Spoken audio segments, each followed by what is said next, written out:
Hi, folks. Let's talk it over. And today we're going to be talking about pets and their owners. And that's in anticipation of Love Your Pet Day, which this year is on February 20th. I'm not sure why February 20th, but that's when it is. And I always am. Well, those of you who have watched the show know Monica loves her pets, and her pets love me. They do. Unfortunately, we haven't had pets for some time, although we did have pets over the years. We had dogs, horses, and of course, one human. But so it goes. Anyway, our guest today is Johanna Siegman, and she is coming out with a book which you can now order. When we're doing this in anticipation, folks. So you can actually now go online and order this book. And the book is entitled In Good Company. And it is about— I love the name. Yeah. Thank you. And it is about personalities and their pets. And by personalities, I mean people a little more famous than Monica and myself. Some of them are actually people I rather admire, like, I don't know, Ed Asner is one of my favorite all time. I love that one. Yeah. He has, looks to me, his dog is named Bunny, and Bunny looks to be like a Chihuahua. No, that's Ed. That would be Ed Begley. Oh, I'm sorry, Ed Begley. I'm sorry. Yeah, Ed Asner has a bulldog. Another Ed. A bulldog. Yeah. I was looking at the wrong picture, and Ed That's a Asner has a perfect bulldog. dog for Ed Asner that he had. And the first question I wanted, as soon as I saw this picture of Ed Asner and Dudley, I said, my gosh, they look alike. Yeah. So I was wondering, did you find that most or many of these celebrities, these personalities, that their dogs look like them? Actually, no. In fact, no. Ed was one of the few where it was like, okay, yes, no, this is they're related for sure, but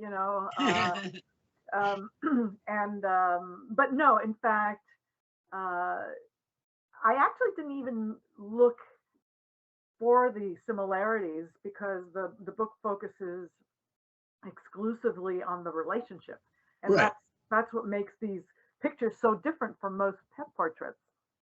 So you'll see they're all different, and they all celebrate some everyday moment that happens in their lives, but that's part of their lives. And so Ed's just happens to be uncannily similar to his pet. Oh, okay. Because I just really striking, and it's a beautiful, beautiful. Thank you. And I have to say now that this one, I'm just going to focus on it for a minute because I do really love it so much. In this picture, Ed Asner is scratching Dudley's back, and the dog looks like he is just in heaven. Yeah. So did you get a back rub from Ed Asner? I believe Ed Asner, that is something that comes with Ed Asner. I think he back rubs everybody, yes. So how did you pick these people, or how did they pick you? I'm sorry, go ahead. No, that was the question. Monica went, and I thought she was going to add something. So I think that it started out as a personal project, and then it became a word of mouth situation. And then there were a lot of people that wanted to participate. And the biggest challenge that I had in doing this book was scheduling, because the people that I was dealing with are extremely busy, very involved with all sorts of things, very exciting lives. And it wasn't coming up with the concept that was the challenge. It was coming up with the time to do it. So it boiled down to those who could make the time for me. Yeah, and I'm sure you have to work with their schedules all the time, work around it. Yep. Yeah. And that was so when I create these, as you can see from the images, they're completely different from what people would consider pet portraits. They're more like story portraits and relationship portraits. And they really celebrate the love and the bond between the people. Every time I would present to the people with the finished product, it was like, oh my God, this is exactly what we do. So a lot of work goes into creating those before I even show up. I would never show up with just my camera and my lights. There's a lot of discussion beforehand about, you know, their interests and their relationship and the things that they like to do together. And then I allow all that information to kind of percolate into some kind of magical moment that the image comes to me. I can't describe it any other way. It just kind of appears in my head. I'll share the concept, and then we'll schedule. And then the hard work becomes like, can you do it Tuesday? No, how about next month? You know, and there's that kind of challenge to try and get it. But with, how long did it take you to do there's 54 to get all them subjects, and there's 75 images in the book. It took almost 10 years to do. Wow. Yeah, it took a very long time. Yeah, hopefully it'll keep dedication. going. It'll get faster. You know, we're planning a series of these, so get in on the ground floor with this intro book of notable people with their pets. But I do, when I show up, it's an hour at most, from the time I show up to the time I drive away, and we get all the images, because I show up knowing exactly what I want. Right. Now you've also spent time talking or emailing or something back and forth with the people. Oh yeah, that all happens before, you know, Yeah, usually. So you're saying an hour, but that's not an hour per. That's just the shooting time. No. That's me arriving, choosing the set, choosing the wardrobe, setting up my lights, doing the test shots, adding the pet, packing up my equipment, and leaving. Wow. Yeah, but I meant there was more time than that spent, because you were. A lot before, and then a lot more after, and working on the images. Yes. I mean, people might get the wrong idea. Well, oh, gee, an hour. I mean, that's not. I'm probably guessing it's more in the order of like between 8 and 10 hours per shot at the least. Yeah, I would say that's probably pretty fair in terms of the actual shoot time that I am at their home, because I always shoot the home, because that's where all the life and all their stuff is, and the pets tend to act more naturally in their own environment. Sure. And, yeah. Easier on the pet also, because I'm sorry? it's easier on the pet. Oh yeah, absolutely. Travel. Yeah. And cats, forget it. Cats, if I don't shoot at home, we can't shoot. It just cats are not going to the studio for you. Cats are not cooperative. No. The cats are the hardest for me to photograph. Now we have dogs and we have cats. Have you got any other pets in the book that I have? Yeah, I've got snake, I've got rats, I've got donkey. Wow. I think that's it. I think that's the. Well, that's a pretty good range. Yeah. What is the text like? We've seen the pictures. We have not had a chance to look at text. What do you write a kind of personal story, or do you get the people to write? I let the pictures do the talking more than anything. So the format of the book is, there's a photo on the right side, and then there's a blurb about the shoot or the pet or the experience. You know, a small blurb on the right, and there's a forward where I talk about the process, and then I include bios at the end, because a lot of these people are notable in their fields, but they're not famous, which is why I use the word notable versus famous, because these notable people are famous in their respective fields. Yes. And I want people to really know the amazing people on these pages. When I'm putting together these bios, I'm like, man, these people are so amazing. Yeah. I have to ask about one of the particular pictures that really struck me. There's a picture of Adam Schiff and his German Shepherd. Now, I'm not sure if the German Shepherd's name is Mia or MIA. Mia. Oh, that's a great question. Mia. The dog's name is Mia. Okay. Now, I have to ask, the question I want to ask is, how many tennis balls does Mia own? Well, in that shot, she had 50. 50. Wow. Yeah. Okay. Yeah. And it took all afternoon to set up.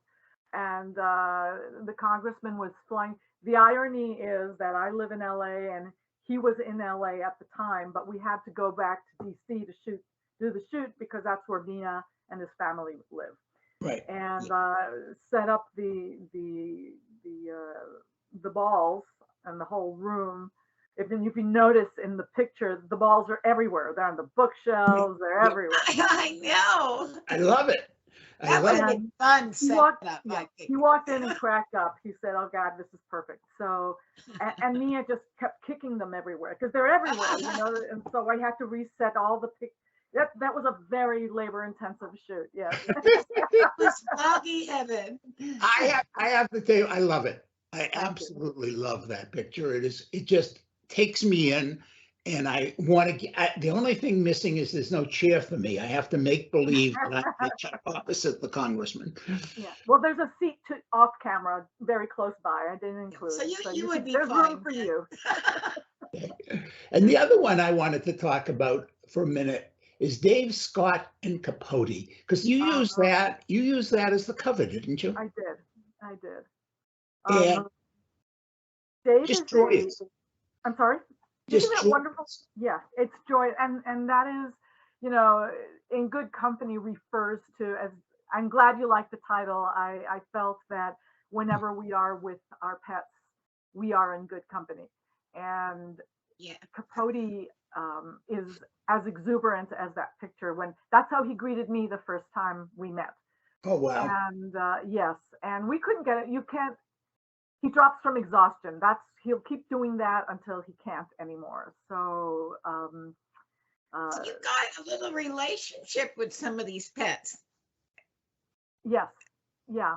That's the entire purpose of the book. I wanted to show that even the whole point of In Good Company was to humanize people. That even the big and mighty, the famous, the powerful will get, you know, genuine and authentic when they're with their pet. And that love that exists between them transcends everything, transcends, you know, station in life and economic position, and they will just do whatever it takes to make their pet happy. And I have so many images that include, there's a man who got into a big moving box for me for the concept that I came up with. I said, yeah, hey, would you climb inside the box? Yeah, no problem. So as long as they're with their pets, people feel safe.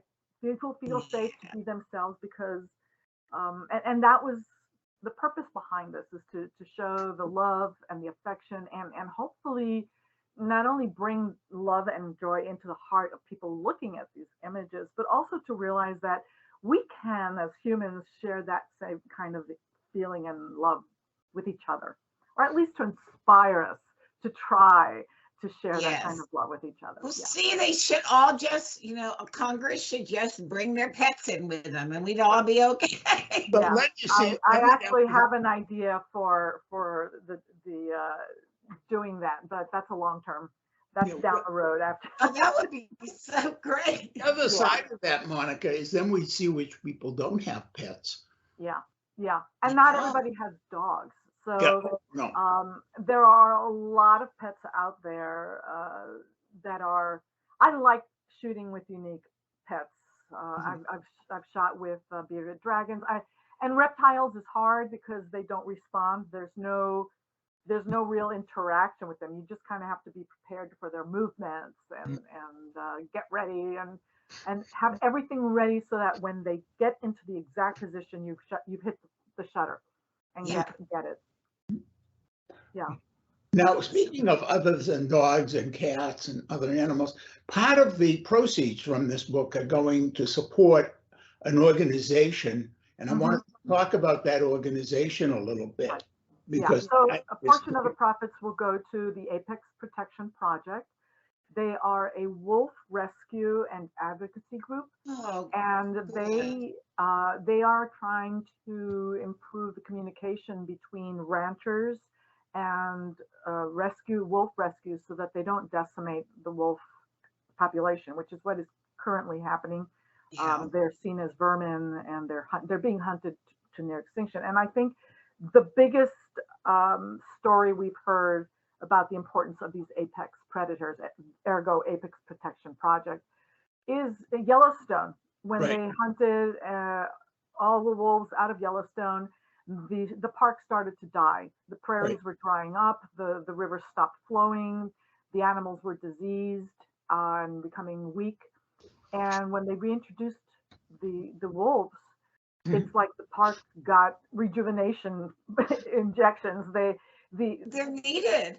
Well, the herds got thinned. Yeah. The rivers started to flow because the beavers weren't damming up everything. So the flora started to, so the park came to life. So rather than wolves destroying things, they are critical to the survival of our world. And that is why I chose that, because it's one small example of how one species can have such an enormous impact on the world. And that's what I'm hoping to also do with my book. I was just reading this morning about raising rice, growing rice. Yes. And one of the best ways to grow rice is to also raise ducks. Wow. The interaction between the ducklings and the rice sprigs.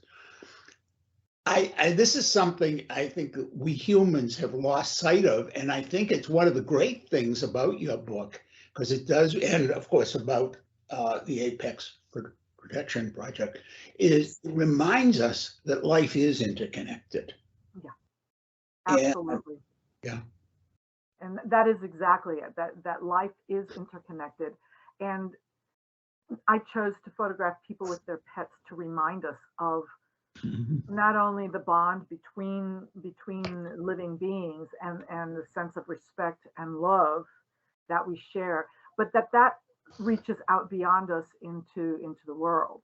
And we need to be reminded that we are interconnected, that we need to live in harmony and love and symbiotically with the planet that supports us. You know, we are not the masters of, we are cohabitants, you know? Exactly. Exactly. Did you ever think of photographing some of the animals that are on the near extinct list? I have not. There is a photographer currently doing that. He's calling it the Animals Arc. I think Joel, I can't remember his name right now, but what a great name. He is photographing every animal on Earth is his. Would you? Wow. Johanna, if you could remember that name and send it to us. Sure. Then maybe we can reach out and get him to come on. Yeah, that would be great. Yeah. Things. Yeah. Joel's photography is really wonderful. He photographs everything from bugs to giant animals, everything. You know, wow. Any living what a project. Yeah, no, it's a massive project. He's been doing it for many years now. But yeah, mine is just his is about cataloging, and mine is my book In Good Company is about reminding us of our humanity. Yes. And that our interconnected human touch. Yeah. I do. By the way, I have photographed ducks. And ducks rock. I had no idea ducks had such personalities, by the way. I know. I think you'll find if you spend enough time, even with some of those reptiles, I think you're going to find more personality than you realize. They're all different. Absolutely. All animals have their own way of interacting with the world and with the people around them. And I actually enjoy photographing snakes a lot. They're beautiful, but they're hard. They're very fast. Yeah. And you really need to be on your toes with I bet. yeah. Well, there are so many animals who interact with people and people with animals. I just think you could do so many wonderful, whether it's farmers, horseback riders, pig raisers. Yeah, You know, absolutely. we have one friend of the show who raised pigs because he wanted to get cheap meat. So he said, well, we'll raise a couple pigs, we'll feed them. Well, you know what I ended up doing was he ended up falling in love with pigs, and now he won't eat pork. And he runs a rescue. I know. Yeah, I recently, one of the very last people I photographed for the book was Ron King, who used to be a very high profile media executive with Time Inc. And he ended up leaving that to work on a donkey rescue. And if I had the room, I'd have donkeys. Donkeys are amazing creatures, amazing and adorable, you know. And most think they're just stupid. I know they're not true. They're not stupid. They're incredibly smart. They have one of the highest emotional IQs of all animals. They bond very deeply with each other and with humans.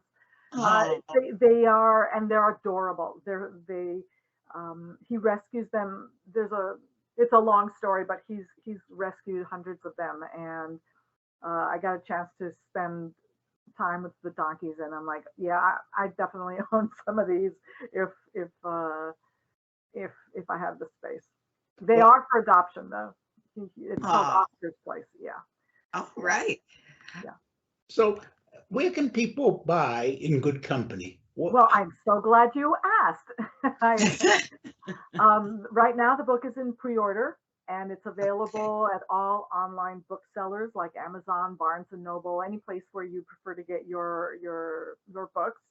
And the official date, publication date, is February 20th, which, as you have noted in your intro, is Love Your Pet Day, which is kind of odd because I think we love our pets every day, but it's an official day designated to our love for our pets, and that is the official launch date. So it would be a great gift for someone that you know. If you know somebody who loves their pet, this would be the great, and who doesn't. So this is for everybody. Say, who wouldn't like a book like this unless you're an animal hater? And there are, so but this is not for them. Folks, you could go on like Amazon or Barnes or someplace like that and order. Each one you can have it sent as a gift. You don't have to get them all to your house, so you can just sit there and send out Love Your Pet Day gifts. Exactly. I think personally, I would rather receive a Love Your Pet Day gift than a Valentine's gift. A lot of people feel that way, and I cannot blame them. Honestly, I'm not going to knock Valentine's Day because I think celebrating love is a wonderful thing, but not everybody has somebody to celebrate it with, and so instead, let's celebrate Love for Pet Day. We love your pet. We don't know, Johanna and Monica. We can all do that. Valentine's Day is my birthday, so that's. Oh, well, happy birthday. So getting back to this, you also have a website. Yeah. And if people go there, what kind of things are they going to find that are going to make them even more entranced? With me or my photography? No, my website, johannasigman.com, has a lot more pet portraits that are not in the book. And they're everyday people. It's I don't only photograph notable people. I photograph anybody who wants, to hire me to do their pet portrait. And they're every kind of pet. Like I said, there's bearded dragons. I almost got a chance to shoot with an emu, but that didn't pan out. So yeah, and I'm looking for unusual animals. I did shoot with a pig. I have shot with sheep, goats, horses, rats. I think there's a rat picture in the book. And there's a bunch of other personal projects that you can see samples of my work. I did a lot of architectural photography for a long time, for most of the major real estate companies like Coldwell, CVRE, Grubb & Ellis, Cushman and Wakefield, all the really big. I did photography for their projects, for offering memoranda and appraisals. And there's a lot of personal projects. I get a lot of ideas, and so you'll see series books, images of series of on my thoughts on beauty, or my thoughts on. Right now, I'm working on a project of androgyny. When you meet someone and you're not sure if they're a man or a woman, Oh, you know, and it's like, you know, with sexuality being such a thing in the world right now, and I was really drawn to what makes someone male or female, and like physically or emotionally or energetically or spiritually, and so I'm exploring some ideas with that. oh, Those are not on the site yet. I haven't started shooting yet. Unfortunately, as a psychologist, I have to say the really interesting photographs and also perhaps moving images for that study would be of children, but that would not be considered appropriate material. But actually, it's during those years, between 4 to like about 9, 10, that children really develop that identity. Right. And become aware of it. And of course, that's the age where we're being told by certain politicians we shouldn't be talking about the one thing that is perhaps most important in the kids' lives. Yeah. I mean, I do think there are ways of portraying that can be done in a way that won't run afoul of, you know, child pornography. If you can come up with that, Johanna, please do. Please, for the world's sake, do that. But let's right now. Let's go back to pets for the moment, right? I was going to say, right now, I know I'm buying your book. I love pets, and folks, remember, as always, Monica is going to put the links. She's going to put links where you can buy the book, and also the link to Johanna Siegman's website, so that you can go and look at all of those other pictures, you know, without having to go searching in Google or anything. Right, that's great. Thank you. That would be great. And you can enjoy it. Yeah. You're going to love the pictures, folks. So take the time to take a look. And, you know, like I said, just to remind folks that this is not just people with their pets. It's people's relationship, their story images, and there really isn't. I've looked, and I don't feel like I'm reinventing the wheel necessarily, but I've not seen images like this elsewhere. So they're very unique. They're very pretty. Some of them are very funny. There's a lot of humor because, you know, pets make us laugh, right? Yeah. So there's a lot of humor in there, but there are some really moving and touching ones. I don't know if you saw the one with Adrienne Wilkinson, the one with the watermelon dog. No. Okay. It's a little papillon, and I think he may be like 4 pounds, like the tiniest little dog you could, and really ancient. I think he's like 30 years old. He's really old. And she said, well, he really likes watermelon. I thought, oh, we're going to have to do something with watermelon. So when we put him on the table with the plate of watermelon, he attacked it like, you know, he just grabbed the biggest piece he could and dragged it off. It was as big as he was, this watermelon piece. So that was really humorous, but I took a second concept. So sometimes most of these are single images. I got one picture representing their relationship, but sometimes the session resulted in more than one concept, or there was more than one pet. So some people have more than one image in the book. Okay. And this one was, she's a very spiritual person, and she says, when I meditate, he crawls in my lap. So I said, well, let's do that. And that picture is just so tender and so it's so beautiful. And he's got his little paw on her arm, and it melts my heart. So I think there's something for everybody I in do this book. too. You're talking about Adrian Wilkinson, right? Yes.